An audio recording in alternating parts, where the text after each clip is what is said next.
Sebuah malam di tahun 476 M. Api membakar langit malam di kota Roma. Bayangan-bayangan bergerak cepat di antara reruntuhan, suara pedang beradu menggema di gang-gang sempit. Seorang pria tua, berjubah lusuh dan berlumuran darah, berlari tertatih-tatih ke dalam kegelapan. Dialah Flavius Aetius, seorang mantan jenderal yang pernah menjadi harapan terakhir Kekaisaran Romawi Barat. "Aku harus pergi ke Ostia," gumamnya dengan napas terengah-engah. Mereka harus tahu kebenarannya. Di pelabuhan Ostia, sebuah kapal bersiap meninggalkan Italia. Para pelautnya adalah pedagang Yunani yang enggan terlibat dalam kekacauan. Flavius menyerahkan kantong emas, lalu naik ke kapal. Di tangannya, ada gulungan perkamen yang berisi rahasia besar, sesuatu yang akan mengubah pemahaman dunia tentang kejatuhan Romawi. Bab 1, Musuh dalam Selimut. Kekaisaran Romawi yang dulu perkasa kini berada di ambang kehancuran. Kota-kota besar kehilangan kejayaannya, tentara mulai enggan bertempur, dan ekonomi runtuh akibat inflasi yang tak terkendali. Namun, bukan hanya faktor eksternal yang menyebabkan kehancuran ini. "Apa yang sebenarnya terjadi, Flavius?" tanya Gaius, seorang senator tua yang masih setia pada kejayaan Roma. Flavius menarik napas panjang. "Roma tidak jatuh karena serangan suku barbar semata. Kita dihancurkan dari dalam." Gaius mengerutkan dahi. "Apa maksudmu?" Flavius melirik sekeliling. Tidak ada orang lain di ruangan itu, tapi ia tetap berbicara dengan nada pelan. "Beberapa pejabat tinggi kita, termasuk dalam lingkaran kekaisaran, telah menjual Roma kepada musuh." Gaius terdiam. Kecurigaannya selama ini ternyata benar. Di balik kemegahan istana Romawi, ada permainan kekuasaan yang kotor. Kaisar Romulus Augustulus, yang masih berusia belasan tahun, hanyalah boneka di tangan Orestes, ayahnya yang haus kekuasaan.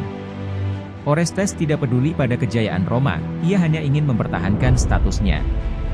Namun, yang lebih berbahaya adalah hubungan rahasia antara beberapa senator Romawi dengan para pemimpin barbar.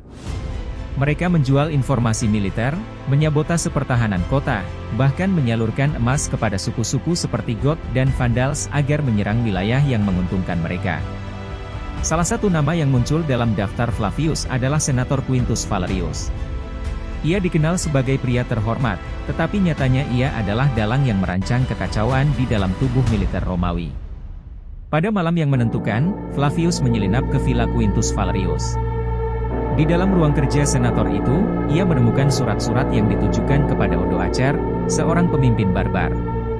Surat itu berisi perintah untuk membiarkan pasukan Odoacer memasuki Roma tanpa perlawanan, sebuah pengkhianatan tingkat tinggi.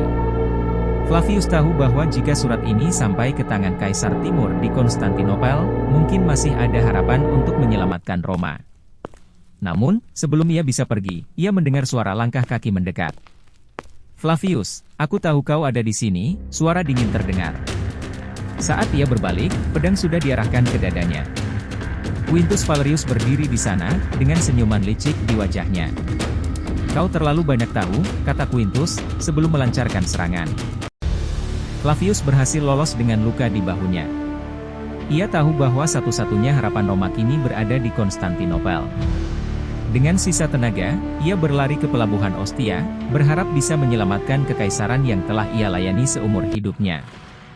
Namun, saat ia memandangi garis pantai yang perlahan menghilang di cakrawala, ia menyadari satu hal yang mengerikan, bahwa mungkin, segalanya sudah terlambat. Bertahun-tahun setelah Roma jatuh, gulungan perkamen yang dibawa Flavius Aetius hilang tanpa jejak. Sebagian orang percaya bahwa gulungan itu hancur di laut, sementara yang lain meyakini bahwa rahasia kejatuhan Romawi masih tersimpan di suatu tempat, menunggu untuk ditemukan. Sejarah hanya mencatat bahwa Roma jatuh pada tahun 476 M. Namun, apa yang sebenarnya terjadi di balik kejatuhan itu tetap menjadi misteri yang belum terungkap sepenuhnya.